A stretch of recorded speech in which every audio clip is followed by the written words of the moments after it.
This is Lynn Liaz, and I've got author, lecturer, and filmmaker L.A. Marzulli on the line with me.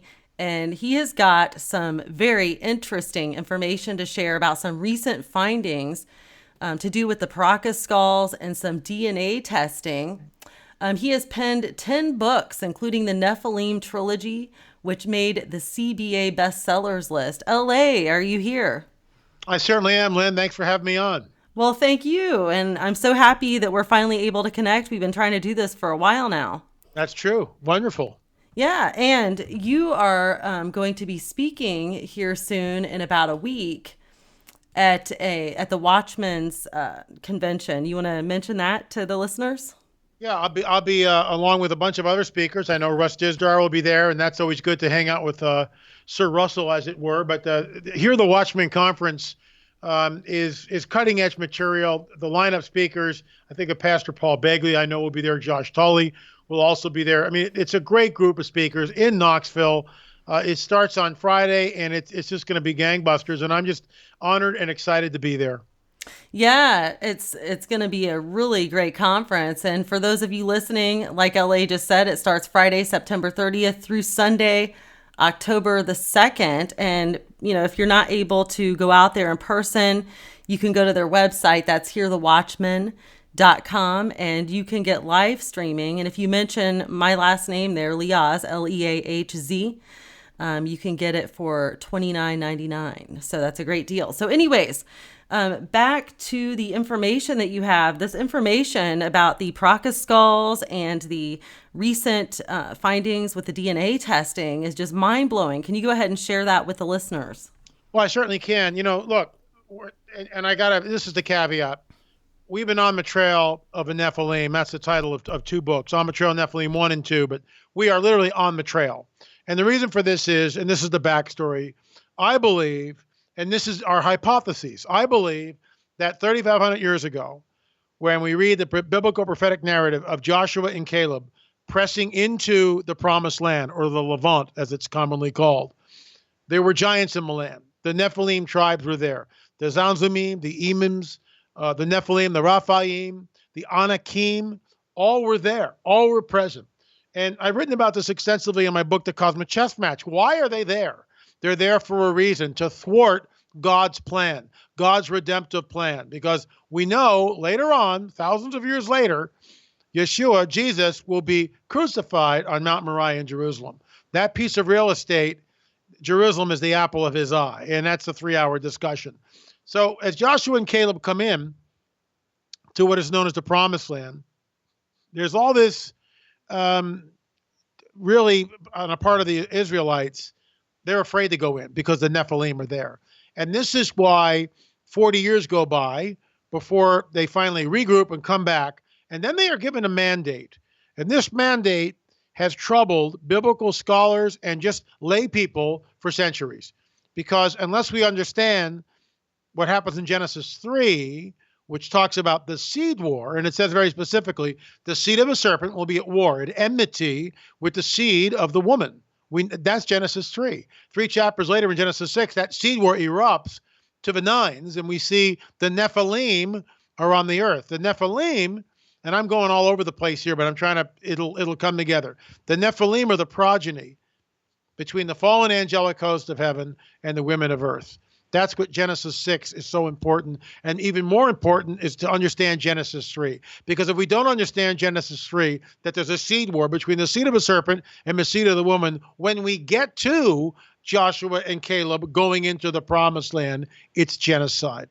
Because the God of the Bible, whom we all love, who is unchanging, is the same God of the Old Testament as he is in the New Testament. There's no two different guys there. Same God, same holy, loving God.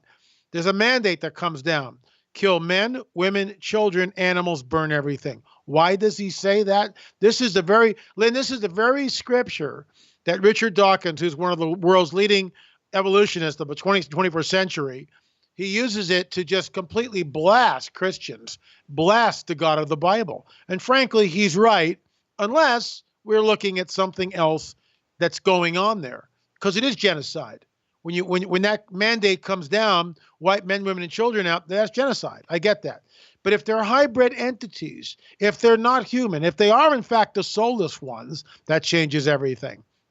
Our hypothesis has been 3,500 years ago, when Joshua and Caleb pressed into Jericho, the promised land, the Nephilim tribes saw what was happening, and many of them fled. Some northward into Europe, and then perhaps came down through the Americas. That's our hypothesis. Others built boats, sailed out the Mediterranean, and wound up in the New World. Thor Heyerdahl, in his best-selling book, Ra, has proven that this can be done. It's not theory. It's not, I think it can be done. It's not a little pipe dream. He built a papyrus ship similar that was used thousands of years ago by the Egyptians and proved that you can sail without compass, without any navigational tools at all. The trade winds will carry you right to the island of Barbados. Right to the island of Barbados in the New World. So we know it can be done. Thor Heyerdahl proved it in modernity. The bottom line is, if that's true, if these Nephilim tribes fled the Levant or the Promised Land thousands of years ago, is there evidence of it? Lynn, this is why I say being on the trail, this is what it's all about. Because we have found what we believe is startling evidence. And before I get to that, the backstory of this is several years ago, about 4 years ago, I saw some videos by Brian Forrester. And this guy was down in the Paracas History Museum, and he was holding up these greatly elongated skulls. And I was just taken aback by this. I was going, my gosh, what do we have here? I called Brian. That started up a friendship. We had an expedition that went down. We examined the skulls. I've been down there, I think 4 times. I'm starting to lose count. 3 or 4 times already. And this will be, I'm planning to go down in the not too distant future. But we were given complete access to all the artifacts in Senior Juan's museum. And these are greatly elongated skulls. And what happens is, even hundreds of years ago, in 1842, 150 years ago, 160 years ago, when academics were looking at these skulls, when they had first unearthed them, there was controversy. Some said, well, it's all cradle headboarding. Others said, not so fast, citizen. Some are cradle headboarded, but there seems to be a genetic component to some of the skulls. And so this battle has raged from 1842 up to the present day. And there are people who maintain that all the skulls are the result of cranial deformation, cradle headboarding, when you wrap the head of an infant and you mold it and shape it. Okay, we get that. But it begs the question, why are these people doing this if in fact they are doing it? So we've been trying to get DNA samples out, and we were able to get hair out legally. It's legal to take hair, as long as there's no scalp on it. We sent the hair to several different labs. We actually work with 3 different labs, 2 in the States, 1 up in Canada. The DNA testing that we received from the hair samples was incredible. Then we had access to a skull up here in the States, specifically in Oregon, which had come up through, probably 60 years ago, in the 30s or 40s, somewhere in there, 60, 70 years ago. This man's grandfather was a medical doctor. And I'm going to guess that the man who owned the skull now is about 40 years old. So this was his grandfather who passed away in the 90s. Gives you an idea how far back we go. The 20s, 30s, 40s, somewhere in that window of time when you could just bring artifacts in your suitcase, no one cared. You can't do that anymore. And it's illegal. And nor do we want to do anything like that. Let me make that perfectly clear. So the bottom line is the grandfather was given the skull more than likely by his own brother, who was an engineer and traveled the world creating structures and dams and all sorts of engineering type projects. So our theory, and we've tried talking to the family to get the history of the skull, but we haven't been able to. All we know is that it comes out of a place called La Oroja, Peru. And it's shellacked, and it's got red calligraphy on the frontal plate. Lynn, this skull is so elongated, and it's pushed back at a 45-degree angle from the brow ridge. If the folks listening just take their fingers and go right above their eyebrows, that's the brow ridge right there. But we have a forehead. This skull, Lynn, goes right from the brow ridge, right above my eyes, back at a 45-degree angle. You cannot manipulate the skull to do that. You can shape it, but you can't push it back at a 45-degree angle. We've also found other anomalies in the skull, which points to genetic rather than cranial deformation. So we were able to access this skull in a private collection in Oregon. We were able to take powder from it. We also took other samples. But here's the rub. Our geneticist at Lakehead University in Canada informed us that the best way to get uncontaminated samples is to go in with a Dremel tool and get fresh powder from the interior of the skull, which is what we did. We were dressed in head to toe collection suits, double gloves, face masks, hairnets, boots, the whole deal, double sleeves. And we go in there with a Dremel tool, turn the skull upside down, make a small indentation, blow it out with compressed air, then go in and get fresh genetic material, which of course is powder. Collected the powder, that went up to the lab.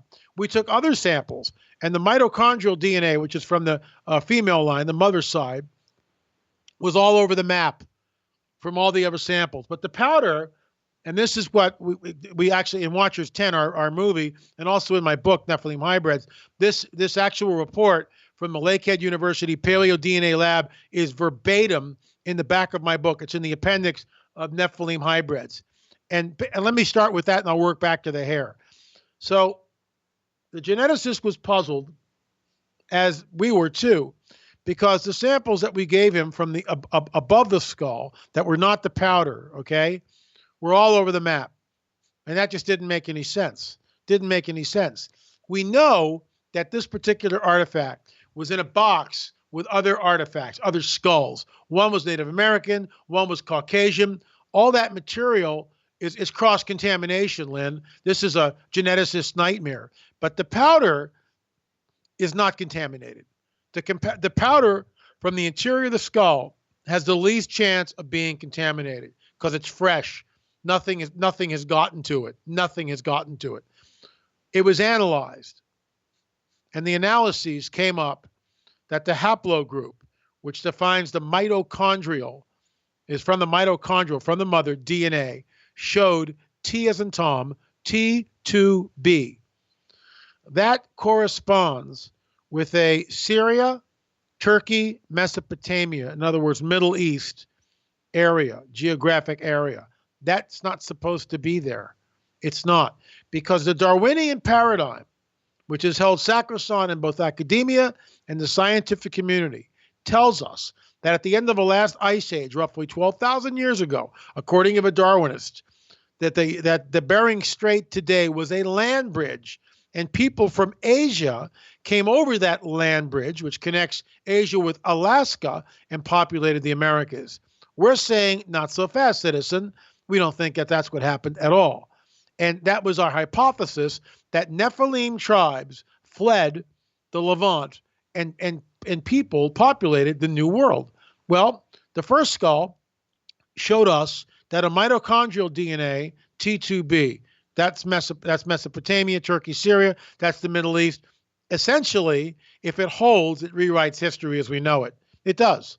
And that's a very bold statement on my part, but I've got other hair samples that we took, and we also were able to do DNA testing on the hair samples, and we found that the mitochondrial DNA from the hair showed a European ancestry. We've got 5 samples that were tested. 4 of them show European ancestry. The other one is slightly Europe, but mostly centered in the Middle East. Lynn, this props up our hypotheses that we believe that these people, the Paracas people, were from the Middle East. It doesn't prove that they're Nephilim. However, we were able to find genetic characteristics which are only in these Paracas skulls. The foramen magnum, sounds like a lecture, but there's a lot of information here. The foramen magnum, which is the hole at the base of everyone's skull, where the spinal column and all those nerves and cords and everything else comes up through and attaches to the brain. Fearfully and wonderfully made, you bet. That is in a human being, it's sort of oval shaped, and it's in the center of the skull. That gives us balance. And the Paracas skulls, it's pushed back towards the occipital plate, the rear of the skull. And it's circular and it's much smaller. So we have not only the DNA evidence, but we've got genetic characteristics, which seem to be pointing to an outside agency that's manipulating the genome. And this ties back to the biblical prophetic narrative of Genesis 3. The seed of the serpent will be at enmity with the seed of the woman. Now, question for you real quick.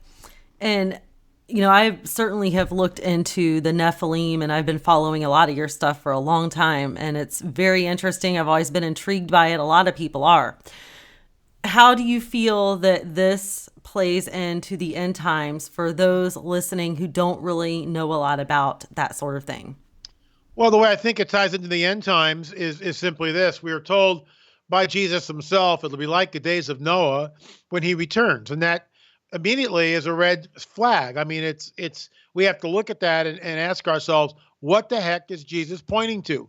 Why, out of the entire Old Testament, does Jesus point back to the days of Noah? What differentiates the days of Noah from any other time in history? And in my opinion, it is the presence of the fallen angels on the earth, but it also shows the contamination of the human genome, creating this hybrid entity known as the Nephilim. And this is really the essence of my work. And we talk about this and show it in many of my books. On Betrayal of the Nephilim, The Cosmic Chess Match, for sure. Nephilim hybrids. It's all. I mean, all the books that I write make a bridge between antiquity and modernity. What happened thousands of years ago in Paracas and other places, and what's going on today, specifically with the UFO phenomena in regard to a breeding program. And that's my research. That's the essence of it. Yeah, as a matter of fact, LA, I really believe, and so do a lot of other people out there, that the Antichrist is going to come through the bloodline of the Nephilim. What do you think? Well, I mean, look, we go back to the Genesis 3 biblical prophetic narrative, and it states that the seed of the serpent will be at enmity, at war with the seed of the woman. And the seed of the serpent, in my opinion, it's literal. It's sperma. It's the real deal. And 3 chapters later, in Genesis 6, we see the eruption of that seed with the fallen angels coming down, having sex with the woman, and creating a hybrid being known as the Nephilim.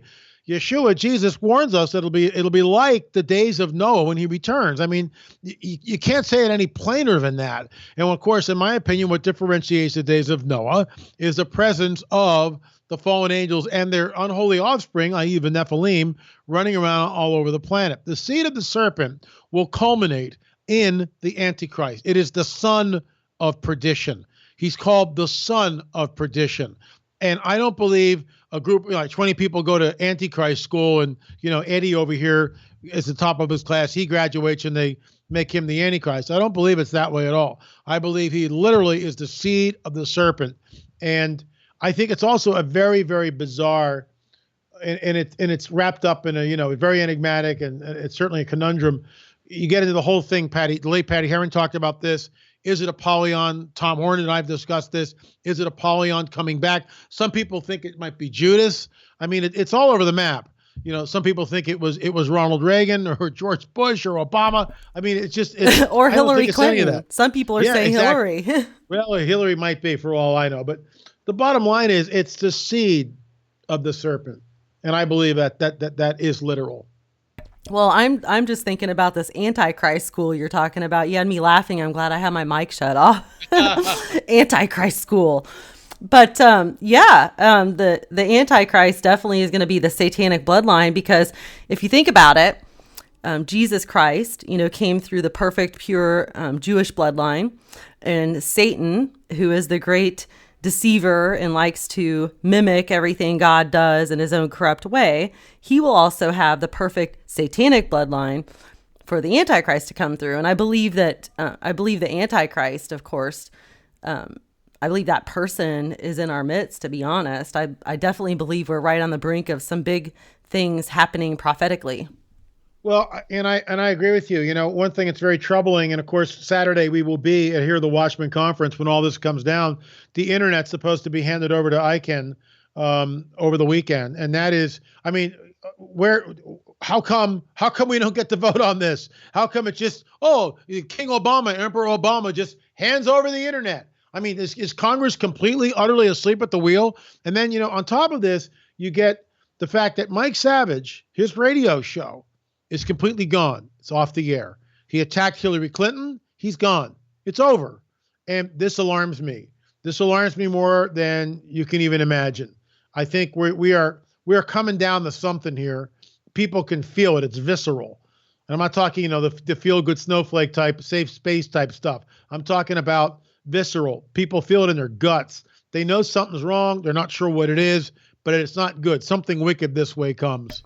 I agree with you 100%. I've never, felt so strongly that something was going to happen like I have just in the past few years. And, the Bible says like a woman in labor, like slowly Yes. building up. Yes. And I got to be honest, as the years progress, that feeling gets stronger and stronger. And, I get comments all the time from people that say, oh, well, you were saying last year the Lord's coming soon. Well, a lot of people are saying the Lord's coming soon.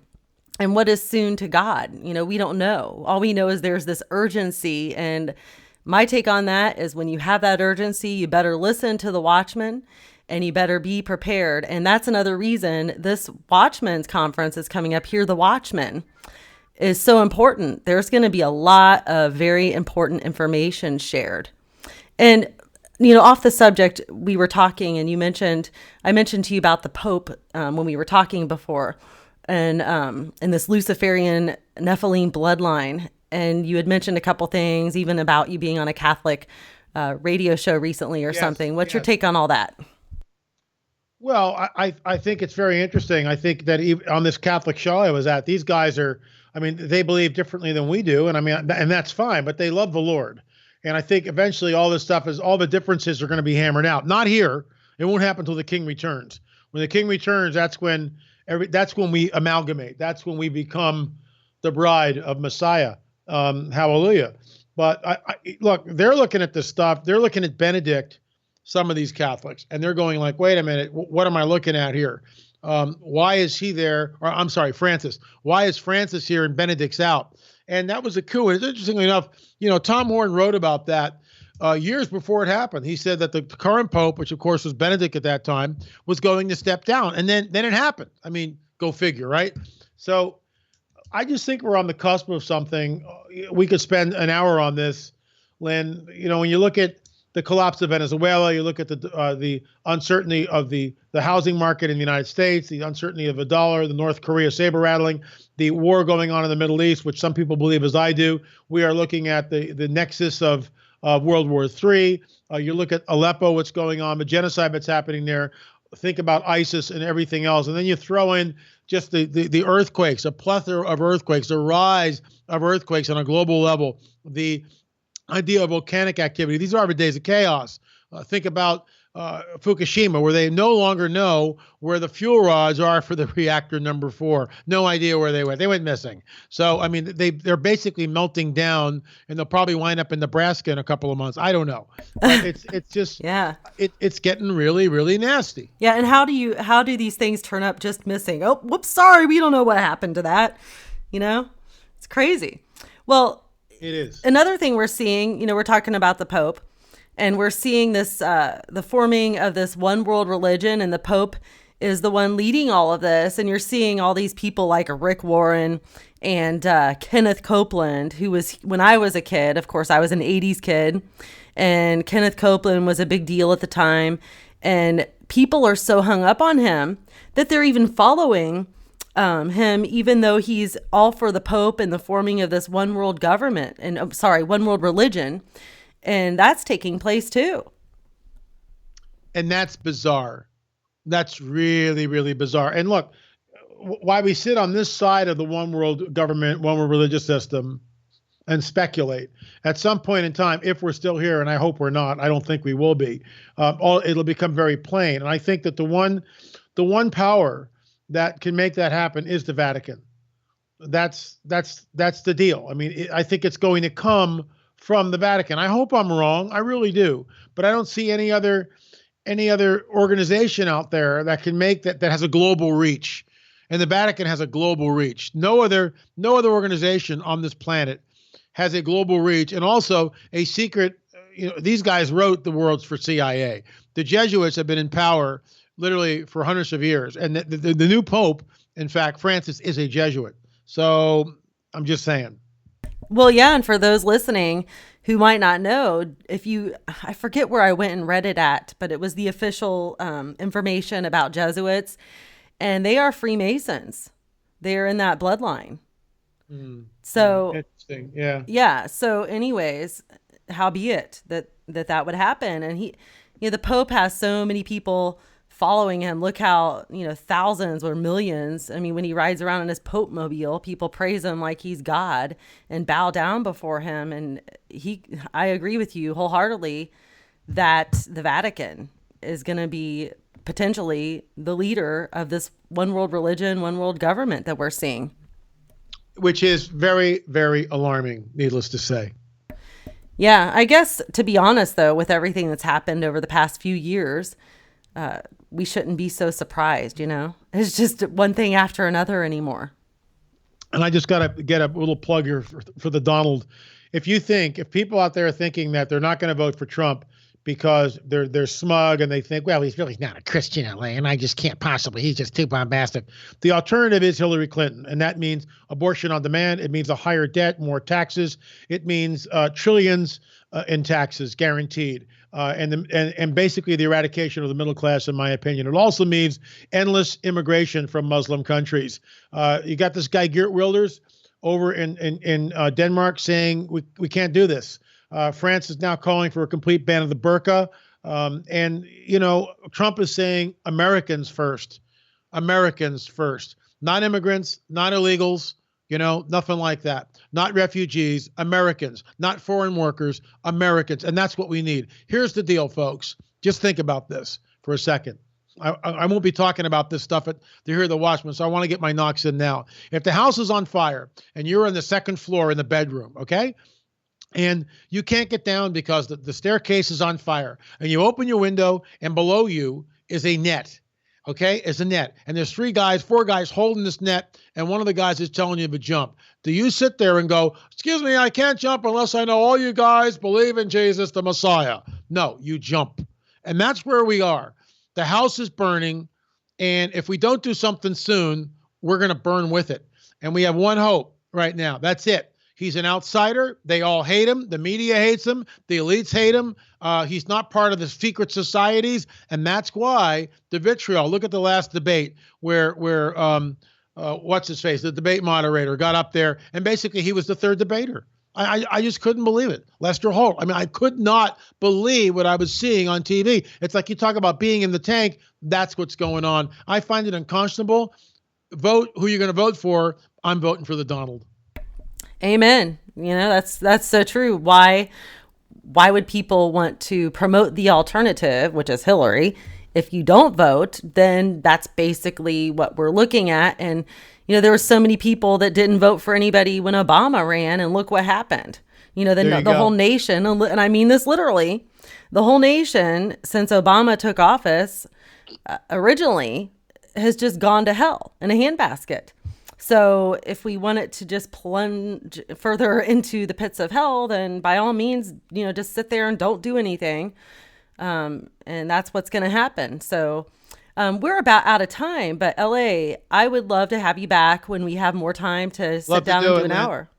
Love to do it. Absolutely. Be an honor. Yeah, we'll have fun and talk about all this stuff some more, and talk some more about any new DNA or Paracas stuff that you find.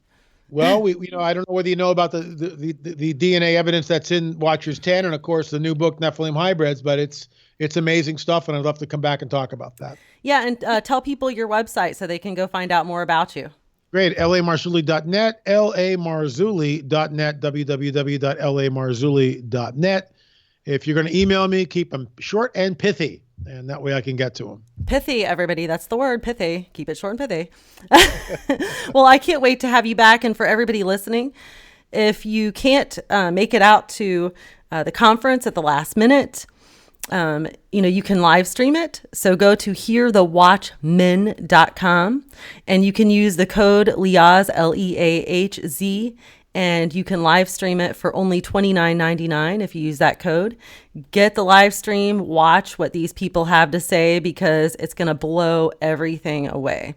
Thank you again, LA, and God bless you. And my pleasure. Yeah, I certainly have had a nice time. I appreciate it.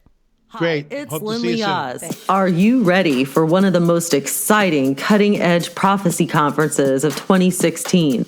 Hear the Watchman.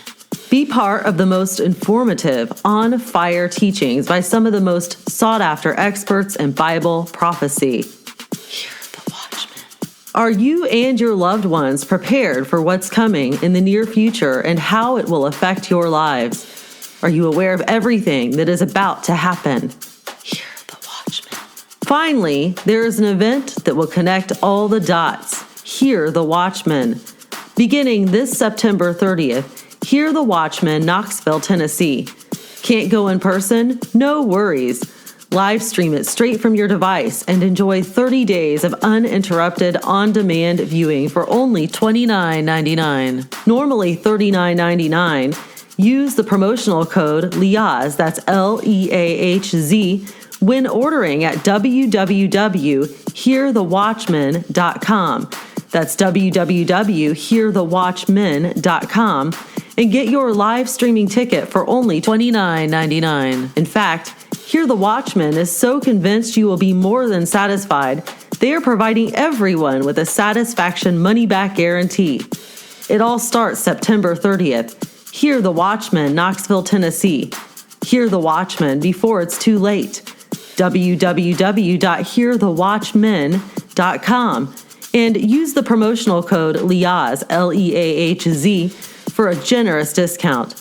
Hurry, because time is running out. www.hearthewatchman.com today. Hear the Watchman. Visit Lynn Liaz on YouTube at youtube.com/Lynn Liaz, LYNLEAHZ, and subscribe today.